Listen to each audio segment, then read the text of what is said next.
Assalamualaikum warahmatullahi wabarakatuh. Perkenalkan, nama saya Xavier Saputra dengan NIM akhir 136. Jadi di sini saya akan memaparkan pendapat saya terkait dengan adanya wacana amandemen UUD 1945. Jadi di sini saya akan bersikap netral, tidak pro ataupun tidak kontra juga. Saya akan mencoba mengambil dari dua sudut pandang. Mungkin kita mulai dari sudut pandang pro terlebih dahulu. Berdasarkan pandangan saya sendiri, perubahan-perubahan ini tuh perlu dilakukan, mengingat saat ini tuh sudah banyak tantangan-tantangan baru dan juga kebutuhan masyarakat yang terus berkembang setiap tahunnya. Kemudian juga terdapat beberapa pasal dalam UUD 1945 yang mungkin sudah tidak relevan dengan kondisi saat ini dan juga perlu disesuaikan.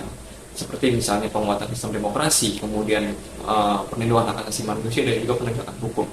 Sebagai contoh, seperti yang sudah dilampirkan di video bahwa amandemen UUD 1945 itu dilakukan hanya untuk menambah pasal terkait dengan PPHN, sehingga ketika terjadi perubahan kepemimpinan itu tidak akan terjadi perubahan haluan juga di Indonesia. Dan menurut saya hal itu hal yang positif, karena jika PPHN ini selalu berubah, maka akan menimbulkan berbagai hal negatif, seperti misalnya ketidakpastian kebijakan, kemudian efisiensi sumber daya itu menjadi buruk, kemudian ketidakpastian investasi dan pembangunan itu jadi tidak berkelanjutan, dan juga dampak-dampak negatif lainnya. Selain itu, amandemen juga dapat difokuskan pada peningkatan transparansi dalam pemerintahan sehingga akan mencegah terjadinya korupsi. Amandemen UUD 1945 juga bisa dilakukan untuk menguatkan demokrasi dan HAM. Namun, adanya amandemen ini bukan untuk memperluas kekuasaan suatu pihak tertentu. Dengan adanya hal tersebut, tentunya juga saya akan sangat setuju dengan adanya amandemen UUD 1945.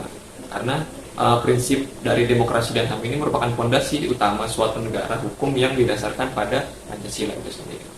Kemudian dari sudut pandang kontra, alasan tidak diperlukannya amandemen ini adalah munculnya kekhawatiran dari masyarakat bahwa amandemen yang terjadi itu bisa disalahgunakan oleh elit-elit politik untuk memperkuat kekuasaan mereka ataupun juga bisa mereduksi dari demokrasi itu sendiri. Apabila amandemen yang terlalu sering atau tidak dilakukan dengan hati-hati, maka akan menimbulkan ketidakpastian dan juga ketidakstabilan dari politik ataupun sosial.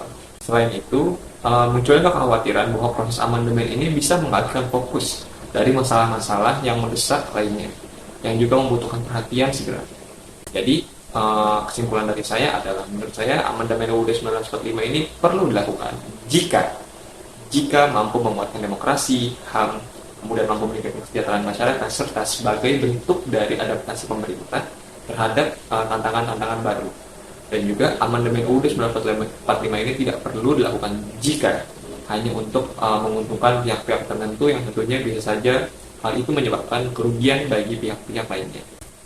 Mungkin sekian video pemaparan pendapat saya terkait dengan adanya wacana amandemen UUD 1945. Kurang lebihnya mohon maaf. Wassalamualaikum warahmatullahi wabarakatuh.